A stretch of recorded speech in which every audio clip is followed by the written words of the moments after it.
আচ্ছা আচ্ছা চল। গাড়ি কেন সাইড করলে অনেক সুজি দেও তো লিতেইছি 10,000 টাকা লিতেইছি। আমার সামনে মাসে 5,000 টাকা কিস্তি আছে। আসাই বন্ধু ভাই কি কও? হজুর 10,000 টাকা লাগবে, টাকা আছে? হ্যাঁ টাকা তো আছে, আমার কিছু নিয়ম কারণ আছে, নিয়ম কারণ মানে টাকা নিলে আমি দিতে পারি। আপনার যে নিয়ম কানুন আছে সেই নিয়ম কানুন মানে আমাকে টাকা দেন, সমস্যা নাই, আমার টাকার দরকার।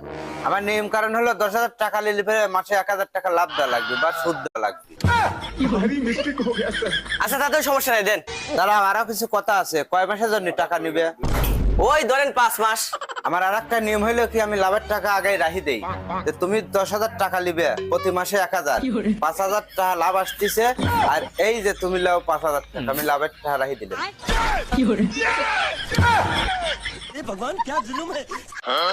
না ভাই টাকাটা লে, তাহলে টাকা দিয়ে হুন্ডা কেন লিয়ে আসি গে? হুন্ডা কেন তো সারের পারবি নি? ভালো জায়গায় লিয়ে আসিস রে। আচ্ছা এ টুপি পরে কে রে?